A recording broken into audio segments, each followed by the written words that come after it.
All right, well, I'm going to get things started. So good afternoon, everyone. My name is Aaron Fazekas. I'm an educational developer with the Office of Teaching and Learning. So just before we begin today's webinar, I wanted to start off by just acknowledging that we are all in various places that are governed by different treaties and relationships to the land.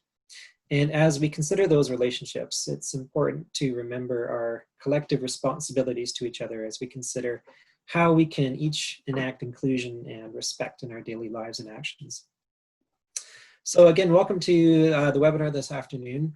I'm just going to go through some quick housekeeping items.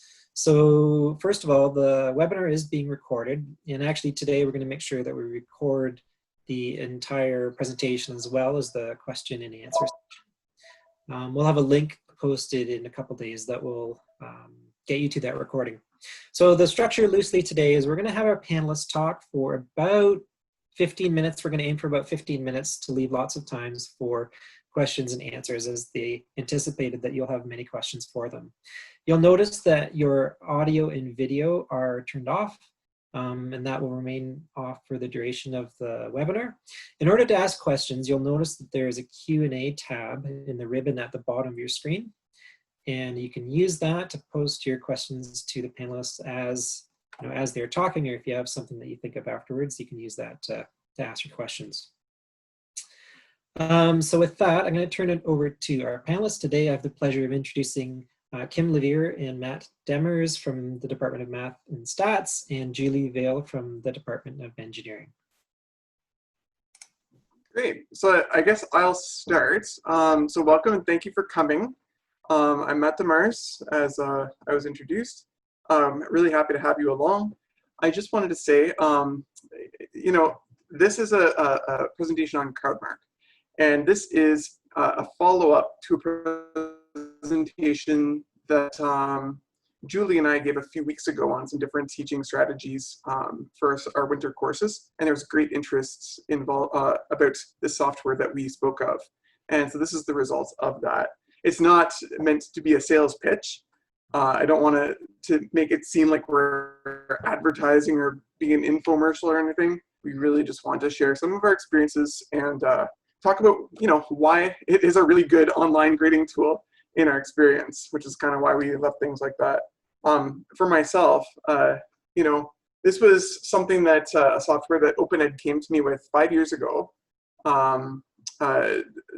Asking me to try it for one of my very large classes ahead of the fall semester. And I jumped in, was really, really satisfied. It's changed my workflow and the way I deliver courses for the better for many reasons. And what this presentation is going to be about is really just kind of showing you what kinds of things that this can do that are not so easy to do with Courselink and Dropbox or some different sorts of features. And that's really what this is about. We're going to leave a lot of the nitty-gritty details about how it works to questions perhaps afterward if you're interested in that. So Julie, if you want to flip it to the next one, that would be awesome. So my own experience is a little bit mixed. I've used Dropbox for a few things, especially in the winter semester of 2020, where we had to switch things in a hurry. I found that in some cases, Dropbox provided a quick solution when I wasn't quite set up to do everything through Crowdmark anyway. So I have a little bit of experience there, and I've used it for a couple of things in the past as well. There's some frustrations that came with that, and maybe these are things that you've experienced too in different sorts of contexts or when you've delivered different assessments. So things that I think that I've generally found in discussions with Julie and Kim as we were putting together this, we were talking about some different things, is that it's a little bit slow and clunky and a bit awkward. When you have many different students, it can be really laggy to switch between them. I found that when I was grading projects for numerical methods in the wintertime, that I'd be working on one paper and to switch between a student, it would mean that sometimes I would just like back out, go over, find the next file for the next student, go back in, and there was this it felt like there were many button presses required to do really simple tasks in some cases with loading between each step. And maybe I was doing it wrong, I'm not sure. There were some things that were were challenging about it though, and frustrating. Interface related things as well. Some of the annotating tools and the layout of different things there were a little bit awkward, I found. That, of course, might be something that clears up as you use something more. But the other thing I really found was that when you have more free form, right? So for example, if I have a report that might involve, an extended response, plus some images, plus some code and so on. So one student might have many files, one student might have one or two. And so there's a lot of times when I had to click out, try to find the right file. Maybe a student had uploaded another newer version or something like that. And, trying to find the right thing involved another loading screen and whatever. And it was kind of, it was challenging in some ways. There's limited options for auto grading. We know that we can use, Courselink multiple choice and some of the different options involved with quizzing there. But if you also want to use uploading tools for an extended response, short answer, and that sort of stuff, that kind of forces students to go in multiple places and work in different sorts of contexts, which adds to the potential for confusion and so on. So when there are other options available, that's kind of where this is born from. There are some interesting things that Crowdmark brings to the table here. And finally, there are certain times when, I found it difficult to catch tech errors. So if a student submits to the wrong box, or, perhaps a student says that they submitted something but no file appears, it could be difficult to detect some of these things. Whereas in Crowdmark, there are solutions for this too. So in general, right, like some of these things may be highly specific based on context or the specific assignment and so on, but there are some limitations to Dropbox and some things that I personally found a little bit frustrating. And part of that might be a bias from having used Crowdmark for several years. But I think that this is kind of a common thread that I've had many professors when I've spoken with their own experience as well. So from here, I'm going to drop it off to Kim, and she can speak about some of those things that Crowdmark brings to the table. Thanks, Matt. Kim Levere here from Math and Stats. I've been using Crowdmark along with Matt for about 5 years as well. And I've learned a lot of the ins and outs, which I'm sure we'll get through in the midst of question and answer and so on. So I'm going to try and keep it as brief and short as I can, because there are lots and lots of things that could be said here, but we're going to try and give you bare bones here. So Crowdmark's an online sort of cloud-based grading platform. It does allow for both remote and traditional assessments. So when I first used it, I was face-to-face, of course, and I used it both from an assignment perspective, so students completing assignments and uploading on their own, as well as, traditional like exams, tests, things like that, where, the workflow is very similar to what you're already doing. Print out test, hand out test, students write test, collect test, and then we upload it to the system for grading. So from that perspective, it's really similar in spirit to what you're already doing in terms of giving an assessment and grading it. They allow for both long answer and multiple choice, as you can see here in the screenshots. So, and they give TAs the ability to grade simultaneously with a variety of different grading tools. So you see, check marks. You can see, somebody's annotated with a stylus or a mouse, something like that.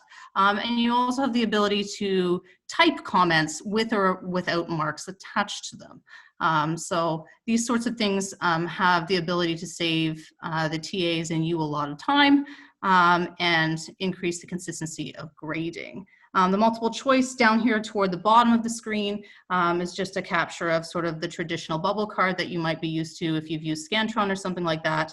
And perhaps we'll get into a longer conversation about a little bit more of what's going on these pages when we hit Q&A. So if you can just advance for me there, Julie.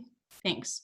So what do students see? So it sort of depends. So I've already sort of mentioned that there's sort of two different types of assessments. So you can do like an assignment-based, shall I call it, where you sort of send the assignment to the students, they complete it, and they upload. So for instance, the student would get an email from Crowdmark saying, hey, heads up, assignment 1's here for you. And they would get an email that looks a little bit like the screen capture here that outlines the question and gives them a little Dropbox for them to drop their answer to that question. So it sort of eliminates a lot of those like techie problems in a sense, because it's right there. That's where you drop it.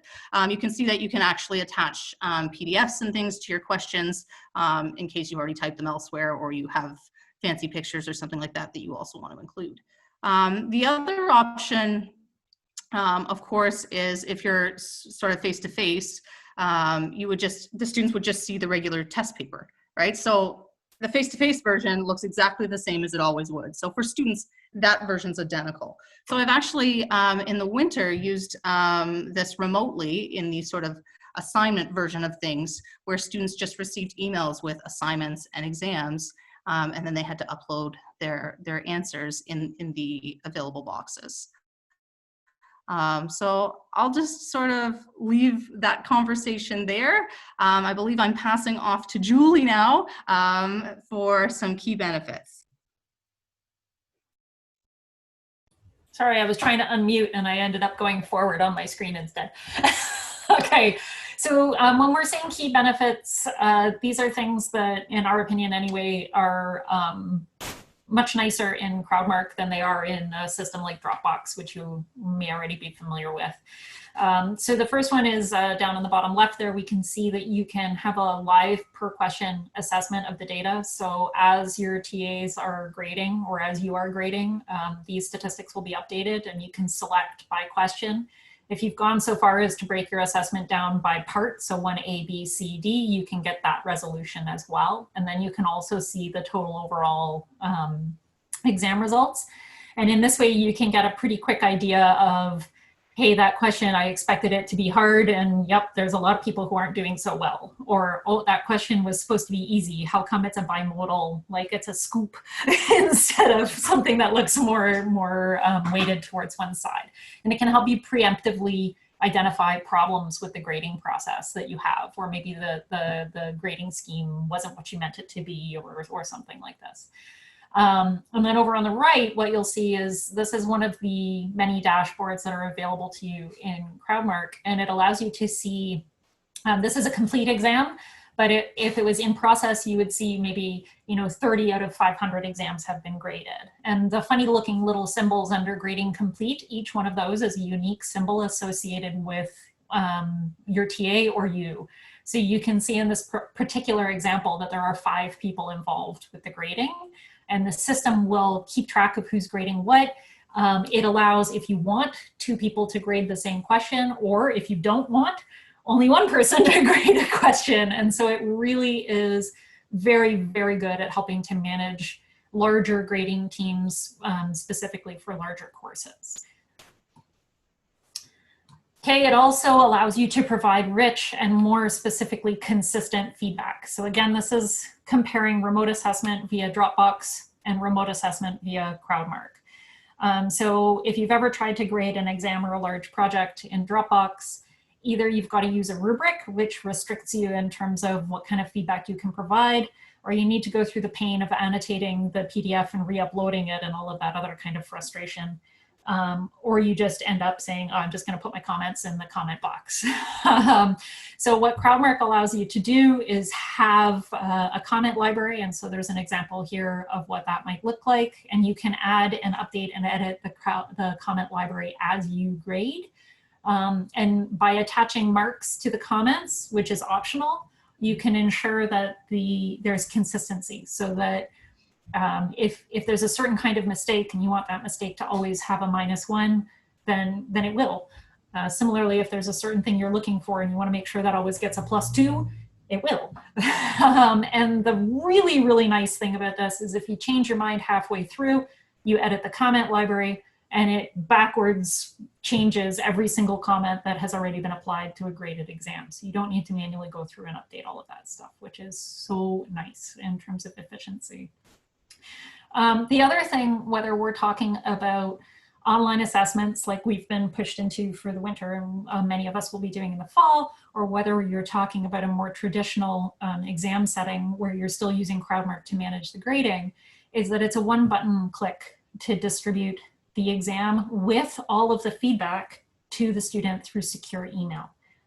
So if any of you have had larger classes where you've tried to figure out how on earth to return the exams to the students following the rules of FIPA and privacy, for me, for my classes, it used to take many, many hours. Now it takes 30 seconds. And this is also directly associated with Courselink. So you can click the button that says export grades to Courselink and everything is automatically sent over. If you don't have a gradebook item, it's automatically created and bang, you're done. It's really quite nice from that point of view. So this is the high level overview that we wanted to give you. I imagine there's many questions about many different things, but before we jump into that, if you are now interested in using Crowdmark, it's not free, but the university or aspects of the university are currently in negotiations for fall 20 licenses. So if you are interested in using this, if you could ask your chair to contact Karen Gordon, who's the CEPS ADA, then she's one of the point people working on getting these licenses. It would be very valuable for her to know how many people and how many students we need to be covering for the fall.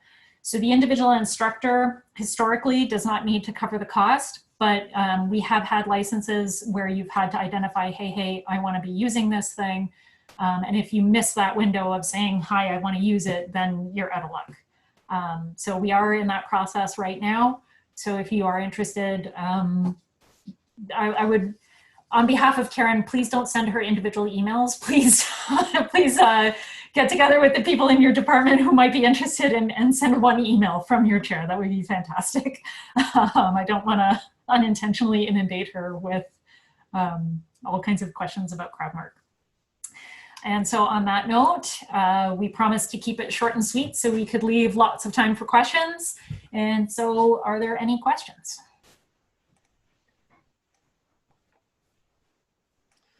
Thanks, everyone. So I think one of the first questions that came in is around the licensing and the cost. So I don't know if you can speak to sort of what the cost is and how it has been covered in the past, and maybe what you're looking to hope to do in the future this fall. I don't know. Do you have anything specific you want to say, Julie or Kim? As far as I know, there has been a cost per. It's either there are two schemes that I was introduced to, and this may have changed, where it's either a cost per student in a course, or if the student is registered in multiple courses that want to use this, there's a cost per student across all of the courses, that sort of thing.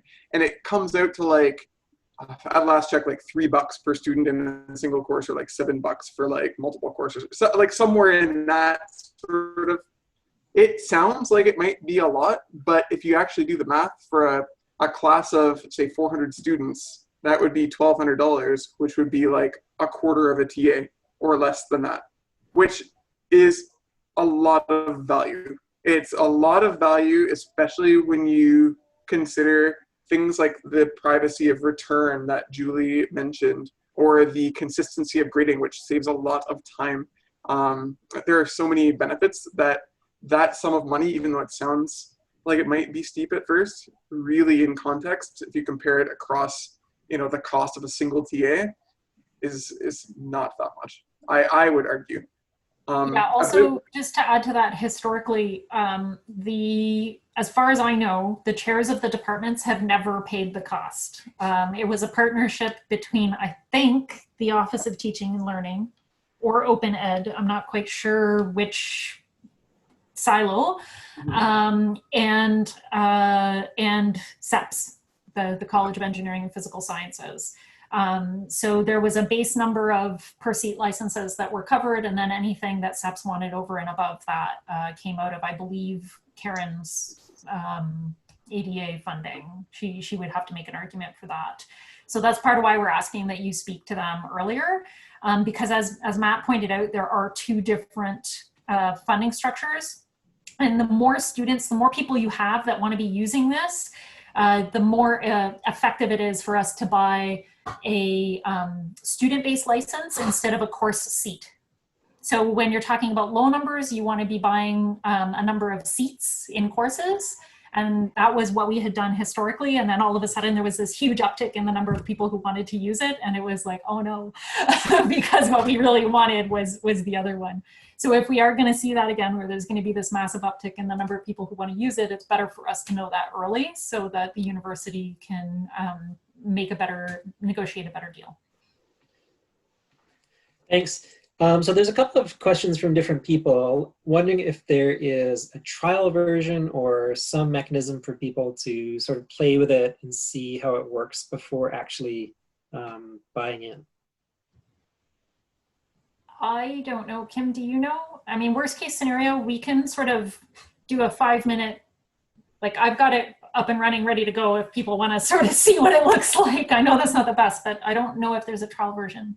I understand the whole idea behind being a little leery about, you know, like for context, when OpenEd came to me the first, it's a funny story, right? Because I was asked to use the software with a couple of weeks ahead of my fall differential equations class with 500 students in it. And I was so resistant, right? Like, you know, you have something that works well, you teach a large course, you're freaked out, like, don't touch my stuff, it works. Right? Like, because it's a well-oiled machine, even if there are some things about it that, you know, aren't as efficient and you don't realize it while you're in the thick of it, it's scary to have somebody say, hey, use this tool. And it was, right? But I kind of agreed to be a guinea pig and it actually turned out really well. It's fairly idiot-proof. So even after you, like, if you were to adopt it, there's nothing that's stopping you from, like, playing with it at the start, like ahead of the course or at the beginning of the course to kind of see and play with some of those things. And again, as Julie said, we're all like happy to help, I think. You know, I don't know. Kim, do you have some stuff to say? I mean, I've done lots of how-to sorts of seminars on Crowdmark as we sort of slowly gained some excitement at U of G. And I mean, even within this little webinar, hopefully you'll start to see some of the functionality as we start to share our screen and show you some of the different things that can be done. So, you know, let's just sort of play with the Q&A and feel out what it can do and see what you think of it. But far as I know, there's no way to actually demo it other than once you're already online and you can play with it and learn how it all works. But hopefully we can show you enough that you feel comfortable. Yeah, it's not scary. Thanks. So related to that, there's a question, I think you've probably addressed it by now. So, but the question was, what is the learning curve for instructors? Is it pretty self-explanatory? How easy is it to implement that comment library that you were showing? Okay, so I would say the comment library is implemented as you go. So if you want your grading and you're like, I want to make this comment, you type a comment in. It's now in the comment library. And like it automatically remembers it, right? Yeah. And like it's literally a button press. Like the whole thing is mapped to hotkeys. It's getting a little bit into the nitty gritty here, but you literally press the V button and it brings you to a comment window wherever you click and you can type whatever you want. And then it just remembers it as long as you're in that assessment and you can drag and drop. It adds it on the go to your library. So like I've shifted over. Fly here could create something new. And right. So I can create a new comment that says, hello. And then I can make it worth 2 marks. There you go. Graded. Yeah, it'll be in that list. Now it's part of the comment library. I'm going to get rid of that because I don't want it to stay for. So it's very, very straightforward from that point of view. And like, I'll also sort of echo what Matt said. I was one of the people who, when Matt and Kim were like, we're going to do this Crowdmark thing, it's online grading. I was like, no, that's evil. I need to be able to write on the page and I need to be able to do like all of these other things. So they convinced me to try it and I did. and I have never ever looked back. It is, I think, so I've also helped quite a few people in engineering get on board with this. And in my experience, all it takes is sitting down together once to do one assessment once, just to set it up. And that takes maybe half an hour maximum, including like figuring out how to upload and how to set like all of that. And then I walk them through the grading process once, again, maximum half an hour, and they're set and they're happy and it works and they take it and they're like, man, why didn't I use this sooner? I have yet to have anyone come back and say to me, man, that's a horrible piece of software. I'm never touching it again. And like I said— And you have the bonus of us having sort of been through it a little bit and having a couple of best practices to pass along as well, because maybe the first few times we did it, we were like, oh man, it would have been really great if we did this. Yeah, I can foresee a best practices list showing up as well, just to sort of save you some of the oops that we maybe went through. Yeah. Yeah. But right away, as someone who's never used it before, I can see the value of a question library, right? So as an instructor, you post in your comment and what you think that should, you know, be as far as marks, and then it's there for all the TAs to see clearly, right? So that's yeah, that's fantastic. And you know what, like it's easy to contextualize, right? Like if somebody, you know, there are lots of like similar kinds of mistakes, but then there are other tools too, right? You see on the page that there's like a drawing. You can actually click another button and just draw something and maybe identify exactly what the error is and then insert a comment that says, oh, you know, missing number -1 or whatever, right? And that way it becomes a highly personal but really quick marking experience. Like it saves time too, in my experience. This system has cut my grading time in half. Like quite literally. I mean, I'm talking about large courses here between 200 and 400 students, but it absolutely cuts the grading time in half. And it makes it so that you don't need to worry about shuffling paper around and all of these other things. But I mean, that's talking about, you know, the more traditional face-to-face assessments. I think the situation we're in right now in this term is a little different. And I do also think it's going to cut my grading time in half if compared to if I had to do this in Dropbox. When I was trying to decide how I was going to do my exams for the winter, and I started thinking maybe I could use Dropbox, I wanted to cry. Thinking about trying to make that work as compared to what I was used to doing in Crowdmark. So, yeah. All right, I'm going to ask a couple of, I think, short questions. Well, what I think will be short answer questions. And then there's some ones that might be a little bit more involved. So, where did it go here? Can you combine multiple choice, short answer, and problems in one evaluation? Yes. Yes.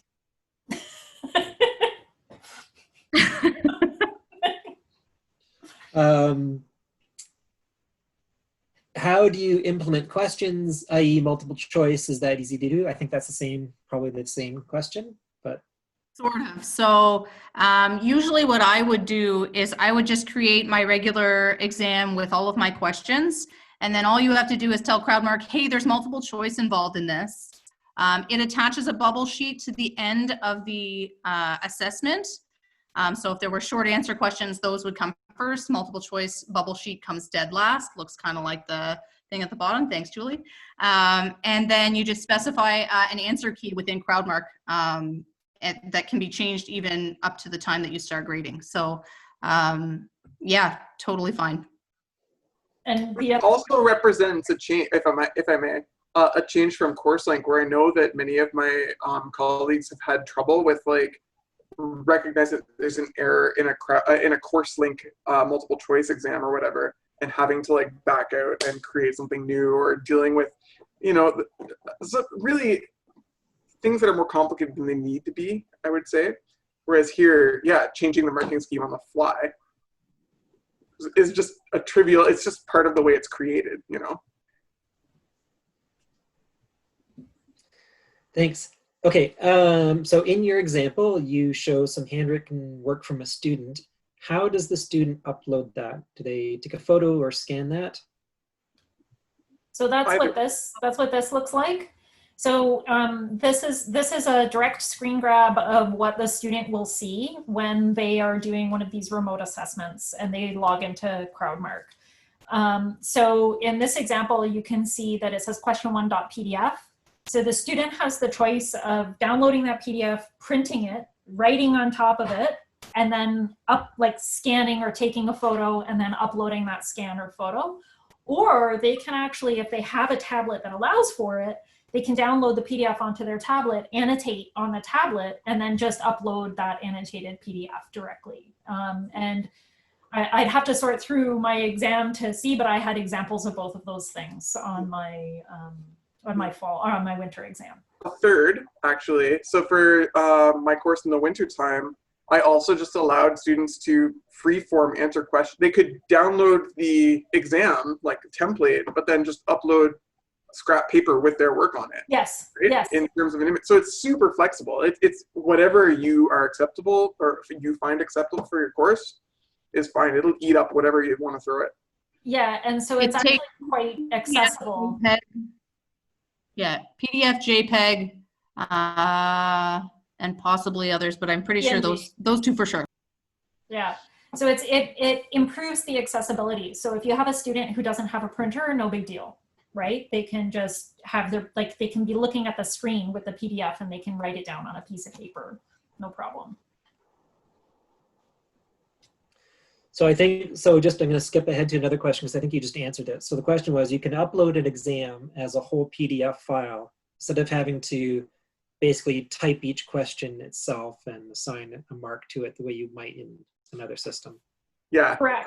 So you go ahead, Matt, and talk while I pull up the example from this. Yeah, like there are options there. I mean, to be quite honest, the easiest way is to create an exam the way you normally would, with no changes whatsoever, and then make that exam available at test time. You know, like, so I created a Courselink announcement at the start of my winter semester exams, and there opened up the content on Courselink, allowing for them to access the blank copies of the exam so they could see it then, and then they would upload the results to Crowdmark with however format they wanted to work with it.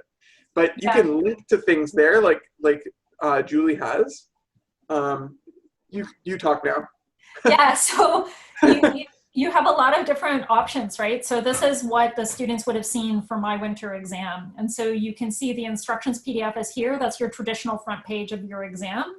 And then just because I knew some students might want to do the whole thing, I gave them a link to the whole exam. And so if they clicked on that link, it will pull up the entire exam, which I made in the same way that I would always make my exams. So it just looks like my workflow is no different, right? This is what the exam looks like. Away you go. You make your PDF, right?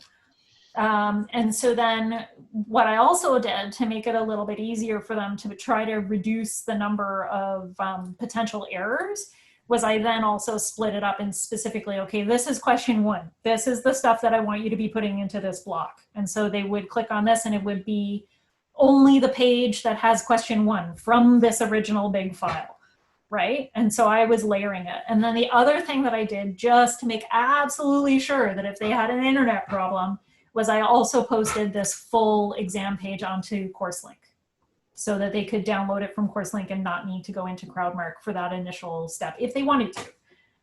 So it was just to sort of cover as many bases as I could.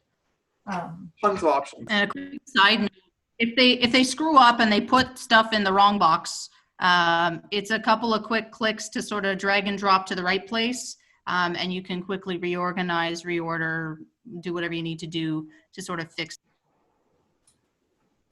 Yeah, and the other piece that's important to that too is that when you're looking at the exam results, so if we go into Q1, so this is the question 1 component. Am I sharing the right thing here? Yeah, okay, so this is the question 1 component. So let's say that this student made a mistake and they uploaded question 1 into question 2. It wouldn't show up here, but the TA can then just scroll down to this is the question 2 section. And so they can then, if what the instruction I gave to my TAs was, if a student doesn't have something uploaded for your question, just scroll through the exam and take a quick check to make sure that it's not there. If you were doing this in Dropbox and you had a different Dropbox for every question, the TA would have to manually go into every single Dropbox to check to see what that student's submission was, to see if they had submitted. And we absolutely did have students who had put the wrong question into the wrong slot. Totally. Just for context, do you want to click the overview grid for just a second? I think that would be a really helpful thing to just show here. Yeah. Because you can see that instructors and graders have this kind of interface here that shows you exactly who has uploaded what questions and which ones are finished grading. I just realized I shouldn't have clicked that because it had student names and grades on it. Oh, shoot. Sorry. No, nobody saw anything. But there, it's so easy to just scroll through really idly, and wherever there's a missing spot, you know something was either not uploaded or uploaded to the wrong spot, without having to load anything, without having to check every single freaking page. It's so good. It's just really, really helpful. And it speaks to the point that I made in that very first slide about, well, what Julie's talking about now, right? All right, I'm gonna ask a couple other questions here. So, and maybe this one, so I'm just gonna ask it. So I can see that this would be useful for equation solutions, but if they have long or short form word answers, how good is the software at interpreting the student's response compared to the correct answer? Software is not interpreting the response. Grading is it's like traditional grading, but virtual, right? For extended responses, you still have the tools of, making check marks, making X's, making comments, doing drawings and stuff like that. But TAs and you will literally have that extended response on the screen. I normally do, right? I teach math courses, but in every one of my tests, I have explanations and, interpretations and that kind of stuff.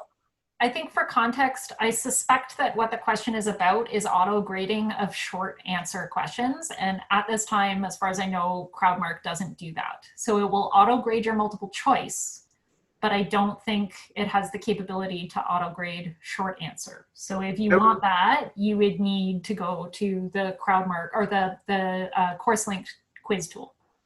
Yeah. Although we spoke about auto grading to the point of, if you read something and you have a consistent thing that's good or error, you can assign marks to that and then have the ability to kind of see those, well, as we spoke about before, and get sort of a halfway to auto grading. So this is one of the downsides of having students upload their own stuff. Sometimes they do it separately.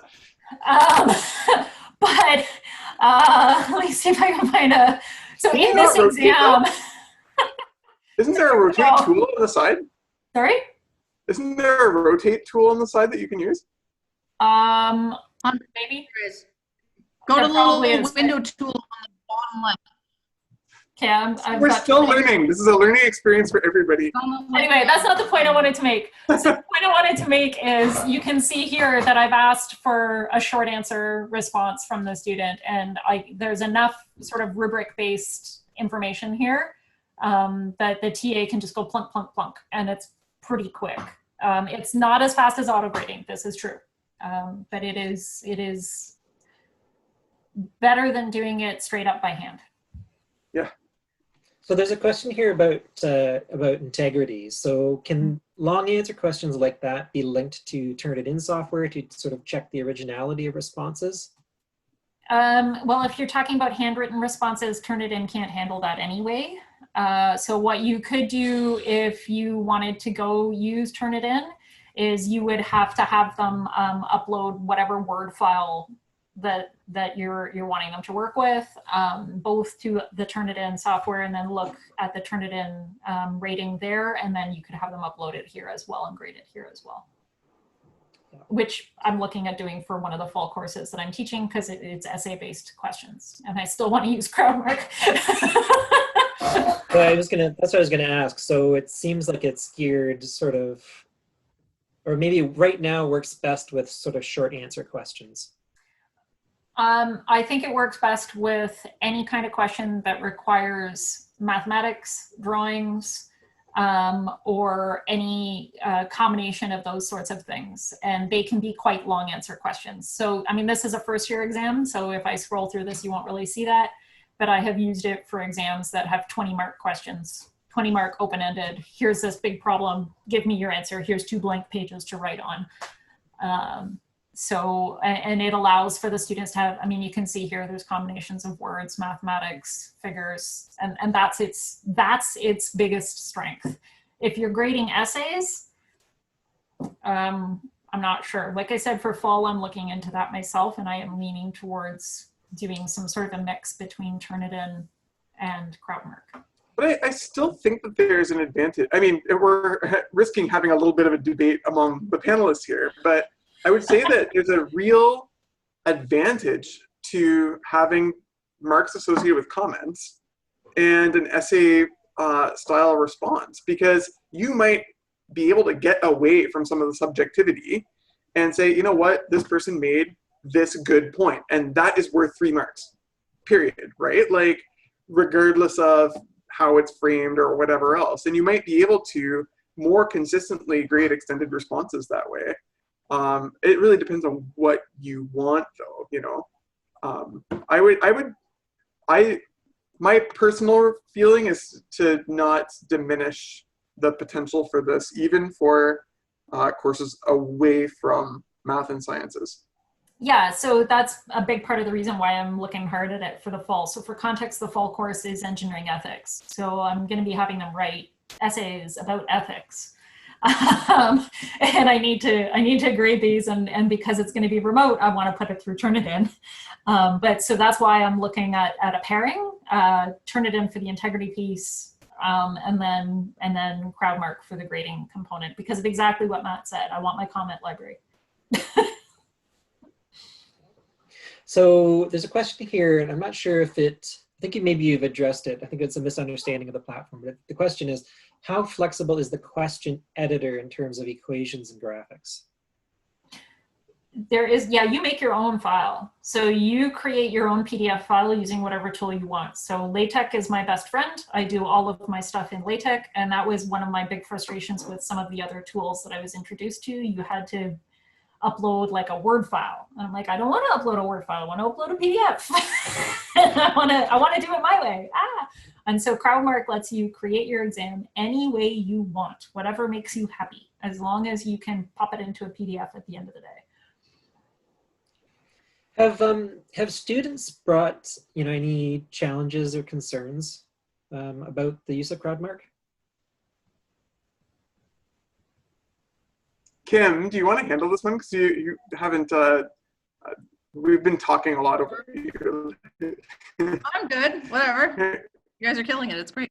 Yeah, I mean, TAs and students alike seem to be very pleased with it, particularly any student on the planet that has ever needed to go and pick up an assignment or a test from one of those giant orange boxes in the library.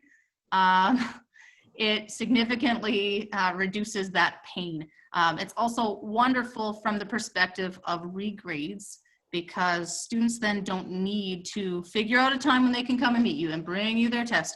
And then you don't have to worry about them having, taken that eraser and erased that little bit and said, yes, it was a 2. That's what it was. So it's good from both of those perspectives. It saves a lot of time, because a student can send a TA or me or whatever, hey, I just wondered about this regrade. The answer on the solution key was this, and I wrote that.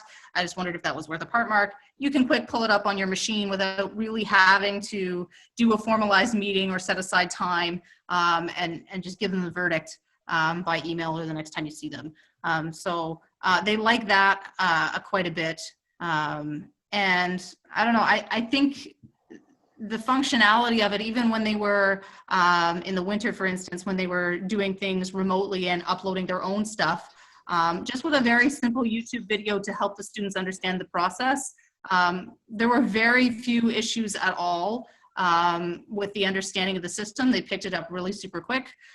These guys are, really embedded in the technological world as it is. So they handled that very well. They liked the seamlessness of it, and they liked that everything is is in their email and really super easily accessible. So I personally have not had any negative comments from TAs or students, but perhaps Julie or Matt, I don't know if you've had anything in particular that you wanted to I was just going to say that to follow on to your comment about, you know, oh, you can see that if students have uploaded in advance, you know, if they haven't changed anything. And of course, Dropbox is the same, you know, because you're taking scans of things but what I found to be really useful is kind of surprising, right? Like, we're talking in-person days, but I mean, if I was meeting a student to discuss their performance and so on, you know, we've all had the experience with the students like, well, but I don't think that's important, or I don't think that's the way things are graded and so on, etc. But I've literally been able to pull up that question library and say, no, see, everyone in the class lost 2 marks for doing this thing. So I promise you're not being treated unfairly, because you can see it. Like, I've got this attached there, so you're not unique. You're not the only one out. And I would say universally students are like, oh, okay, I understand. You know, it helps that conversation along, or it can if you use it well, I found. Yeah, I think I'm guessing here just based on which courses I know that Kim and Matt teach. But I think between the 3 of us, we've probably assessed 5,000 to 6,000 students through this system. And that's multiple assessments per student. I have never had a complaint, aside from like the occasional, you know, they're really pushing, trying to get something like, oh, I highlighted this. It's like, yes, but we say on the front page that highlighter doesn't scan. So, right? I mean, the key thing is to be really, really clear with your expectations. You know, we say, hey, we scan in black and white. Don't use color to show me something. We only scan the front page, not the back page. By the way, you can, if you want, have a 2 pages, like a double-sided exam and scan both pages, but I don't. And so as long as you lay out those rules, then it's the same as a student who has broken a rule on a Scantron and used like the wrong pencil, right? Like, sorry, no. I've never had a single complaint. All I've had is students super happy with it and actually complaining about the other professors who don't use it. Yeah, literally. Like, that's not even an exaggeration. I've had students come to me and say, why don't we all use this? I'm like, well, you know, and you kind of downplay and so on, but you will get 1 or 2 students per semester, I find, where, like, you know, they get sent links through email and so on. So occasionally you'll get the student that's like, I didn't get the email with my results or whatever. And you're like, check your junk folder. That's like the most I've ever received as far as complaints. But it's not really a complaint. It's more of a thing. I don't know. That's so bad. Right. I'm explaining things terribly, but. So I asked you all this question before we kicked off the webinar. Can it handle, or how do you handle multiple versions of an exam? So the way that Crowdmark handles this is that you just literally create multiple assessments, and then whatever student, like the students would upload to whichever one they have. So if it were a face-to-face assessment, the particular assessment they were on would belong to one of the ones that you've set up. Julie's maybe got it. There you go, midterm A, midterm B. So the unique identifiers on the actual test that Crowdmark sets up would like shoehorn them into one or the other necessarily. They can't submit to the wrong one. That can't happen. And so, yeah, you would just basically create multiple separate assessments and the students would be forced into one or the other. Any PC, Mac platform issues? All good. No problems at all. Maybe if you're trying to eat Mark from your phone, it's awkward. I don't think it's optimized for that. I know I've tried before, and sometimes it's a little bit awkward, but who does that? So there's a question here about Respondus. How does this integrate with Respondus? It seems that the flexibility is orthogonal to what Respondus is seeking to achieve. that is only typed text-based responses.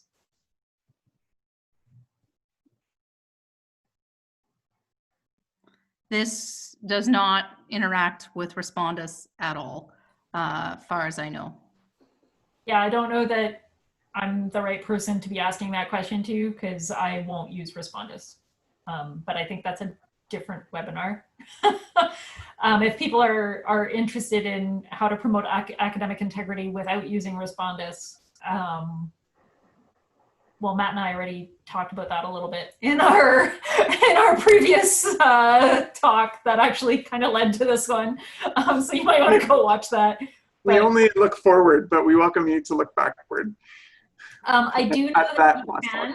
Like I know that people have done it where they use, so the lockdown browser will still work. Like you can still insist that students put on Respondus, and then you're just gonna like basically be watching them handwrite their exam, right? I have not used the system, so I can't comment on what it would mean when you're looking for the, I know there's flags, and I don't know how that would work.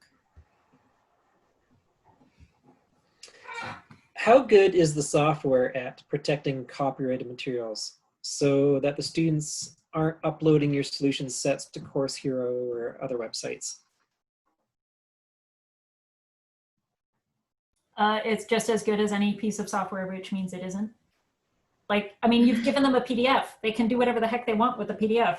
And like, honestly, like if we're gonna be really blunt about that kind of copyright material, they can put something up on their screen and take a photograph of it with their phone if they really want to be uploading stuff to Course Hero. Like, if they're going to want to share your stuff, they're going to share your stuff, no matter what you want to do about it. And Matt, Kim, and I have all spent time going through the Course Hero website and saying, take down my notes, take down my notes, take down my notes, right?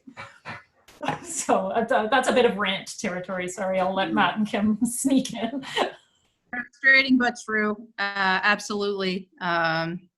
Increasingly, as we are a little more remote, yeah, there's other things other than Course Hero to worry about for sure. So unfortunately, Crowdmark and every other system doesn't seem to have a great way to deal with that. I don't have much to add there, except that if you don't want your students to do something, I would say don't be afraid to address it in the instructions for your assessment. Like specifically on my final exams and my deferred exams, I actually wrote something about like it is inappropriate to do this, and if discovered will be considered academic misconduct or whatever you want, you know. But as I said, like, what do you do? It's difficult. There's a follow-up question here about the different versions. If students are told they're using different versions, is this a way that you can prevent, I guess, unwanted collaboration? I mean, you can put on the front cover, you know, version A versus version B. It will be listed somewhere on the actual assessment, but unless you tell them, you know, outright, it may not be super duper obvious. So I would be very upfront about it at best. Yeah, I mean, so we're starting to get into the academic integrity piece. Research has been pretty clear that it says that if you, the instructor, make clear your expectations for academic integrity and then do your best to follow through with the creation of an assessment that supports that, it's much better at preventing misconduct than in trying to design your way to something that makes it easiest to catch misconduct. So if you design to say, this is designed to make it so that you don't have to commit misconduct, rather than putting all of your energy into creating 16 different versions and then not telling them which version they're each writing, so that even if they write like... And sacrificing the quality of your assessment along the way, right? Like, that's the thing. I've spoken with other math faculty about this too, is that you obsess over catching those students and you end up writing or developing a test or assessment that you wouldn't want to create, that isn't testing the right things or that can't test the right things because it has to be done in this factory format that makes sure that you're, you know, so yeah, I totally agree with what Julie's saying. Yeah, I mean, it's not a simple thing. If you are trying to design to catch or prevent in that kind of context, you could easily design 16 different assessments and not label them as midterm 1, 2, 3 through 16 and send them out to the students as appropriate. And then, but I mean, they're going to know right away. They're going to be like, oh, your question used different numbers than my question. But if the process and the procedure is still the same, then they're still going to be able to collaborate and figure out how to answer that question. But the number is going to be different, right? So it's getting into kind of a hinky zone of assessment design and integrity that a system like Crowdmark is not meant to deal with. So Crowdmark is a grading tool. It is not an assessment design or an academic integrity tool. It does, through its structure, increase academic integrity because it removes the opportunity to commit misconduct through certain things. But it doesn't have anything in it that's designed to catch or enforce. I mean, that's not its mandate, right?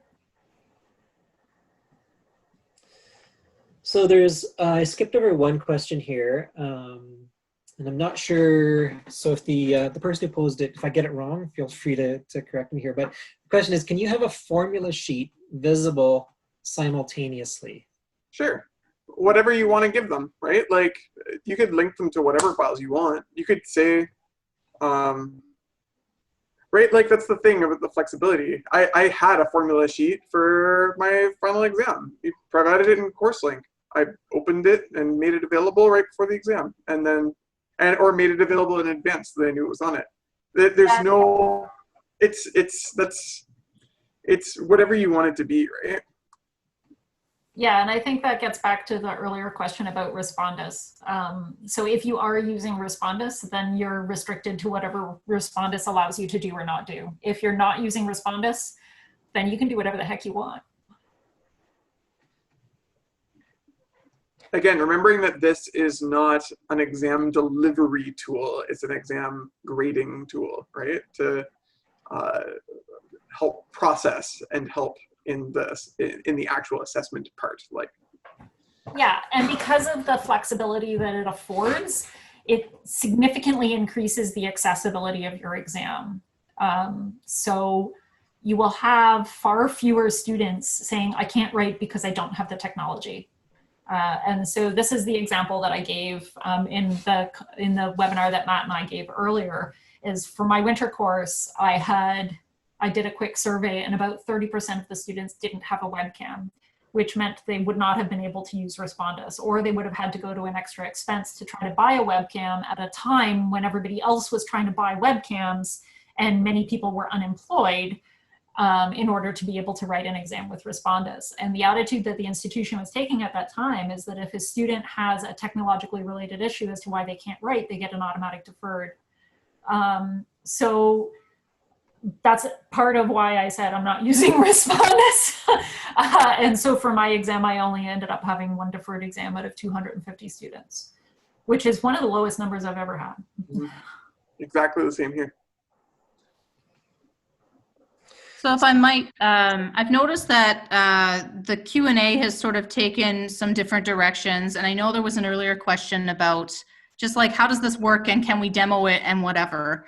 I haven't asked if I'm allowed to do this or not, but I'll throw it out there that if anybody is really interested in just doing a walkthrough, like each of the different menus within Crowdmark and seeing a setup start to finish of an assessment and like a mock assessment and how does the grading work and what does it look like, I'd be more than willing to offer that sort of webinar in the future if folks want to sort of see it one end to the other and get a feel more for the functionality of things and how it looks, because we haven't spent a whole lot of time within the dashboard. So I just wanted to offer that up. Sure, thanks, Kim. We can work to get that coordinated for sure. Or, I mean, if you want us to, or if you want to take that on yourself, I'm not sure. No, absolutely. I'm all for other people helping me. That's good. Okay. I just want to make sure that people feel a sense of comfort when it comes to the actual functionality and how to things. It wasn't quite the focus of what we were getting at in this particular webinar, but I can see that there were a few people that had some interest in, you know, what does it look like and how does that go? And maybe it would give you some comfort to sort of see it function one end to the other and see what it would look like and how you would have to do things, and maybe spawn a few more questions that you maybe just don't realize you have. So anyway, Yeah. Aaron, I guess we'll talk more.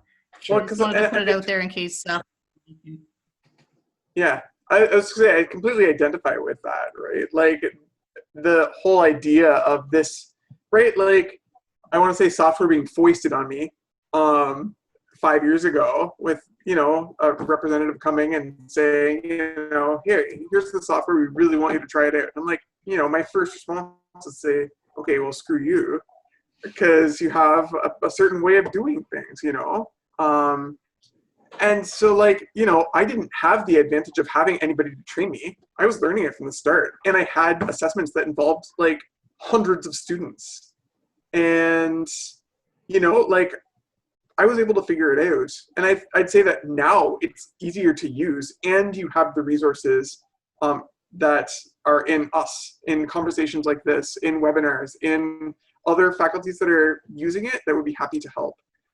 So it might be scary, and it might be like, this looks like it could be cool, but I'm not really sure. And, you know, I have this big class and so on, but there is support. And I really think it's worthwhile, personally speaking. Again, the what do I want to say? Not steep. What's the opposite of steep? Mild learning curve? I don't know. The Gentle? learning curve is mild. What's that? Gentle, easy, non-existent. Gentle learning curve. Yeah, it's pretty easy to use, and it's very like idiot proof in some of those details and so on. That I'm sure if there was a follow-up webinar on like the nitty-gritty how-tos and menu navigation and uploading and what happens if there's an issue with uploads and so on, like those are questions that we would be happy to ask and we're super comfortable with because we've worked and we could talk about best practices there and what we find to make things easier and not and so on. But. Yeah, and the other thing is too, like if you're talking about the traditional face-to-face exam and the best practices around that versus the kind of exams that many of us are going to be running this year, which are sort of the more online virtual ones, the best practices are a little different. They're not that different, like it's still a very straightforward structured system. But for example, in the situation that many of us are in right now, you're not going to have to scan and upload the exams yourself. The students will be doing that for you. And so there's a slightly different workflow there, and therefore there's a slightly different set of pitfalls, if you want to put it that way, and things that will make life a little easier. Like as you saw, the fact that some of them will upload their stuff sideways. Yeah. The one question that just bubbled up that I saw, and I just want to address that now, that was about what were a couple of mistakes early on, had to do with the scanning and stuff. The scanning itself, like even when you have to do that, which as Julie said, we're not going to be talking about for the fall, because we're not going to be writing paper exams. One thing that I think all of us found was that it's much easier to collect exams in small bundles so that if there is a scanning mistake or whatever, you only have a folder of 20 or 30 exams to go through instead of the whole damn exam, which was the issue the first time that I ran the exams, right? Because you don't think of that, but it's much easier to sort through and find those mistakes to rescan if they're all in tight bundles. And so, you know, that's one example of a simple workflow change that has impacted us for the better, I guess. But I don't know, I can't think of any huge mistakes or things I wish I'd done better at the beginning. I think Crowdmark has helped us a lot because they're constantly updating their software with new innovative ways of doing things. Originally, while there was a comment library, it didn't used to have the ability to attach marks to a comment, which has been fantastic. But I guess one of the things that I've used a lot is asking my TAs to grade with comments, because as Julie mentioned earlier, you can go in and in a click change a comment and its associated grade in 5 seconds. But if somebody's doodling all over a page with a stylus, you're going to have to go in and find that. So I've sort of asked my TAs to use their stylus or their mouse or whatever to annotate as infrequently as possible, only because, or at least when it doesn't sort of have an impact on the assignment of grades, because it's so fast to make a change if there is a hiccup or a misunderstanding from a TA or something like that. Or yourself if you decide you don't like it. Yeah, to add to that, the other thing is, I was one of the people who I was like, I require a stylist to do my grading. And within, I would say maybe I got halfway through my first exam. I was like, nope, it's the check mark, X, question mark, and comment library is more than enough. I use the stylus if there's something I really want to like circle or underline or something like that. And part of why that has become much more effective for me is because one of the things that I do is I provide a very comprehensive grading scheme and solution set for the students at the end, including some of the common errors. And so when you have the combination of the very rich comment library with this feedback that you provide to the students, a lot of the commentary that you would traditionally be writing on an exam, you don't need to anymore.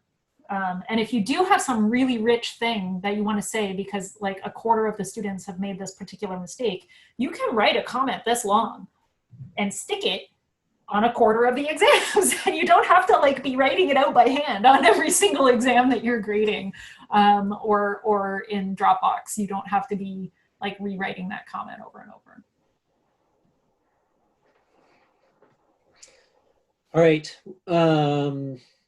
One last question. I think we're getting a little bit over time here, but I think it's been worthwhile. So one last question, and then I'll let you go. Are you willing to share the link to the YouTube video you used to explain the process to the students? I personally explain things. Go for it, Kim. Go for it. Sorry. I created one to help them to understand the upload process. It was purely for students, and I sort of created a mock video, and it said, okay, here you go. I'm going to post this on Courselink.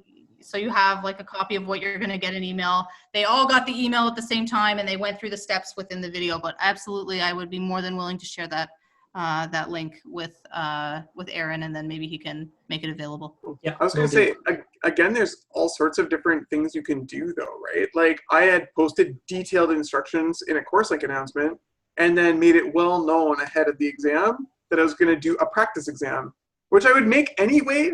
But now I actually made it into a Crowdmark exam where I created an opportunity for students to have practice 1 week in advance with the whole process of uploading and stuff in a zero stakes environment where it's just like, okay, I understand how I can scan things with my phone and what format the files need to be in and where to drop them and stuff to get everything to appear in the right places. And I just gave them that opportunity. I got a lot of memes. People dropped like random pictures in the boxes instead of actual solutions, which was kind of cute. But yeah, it was a really useful and simple way of getting them to practice interactively so that they were comfortable by the time it was the exam day.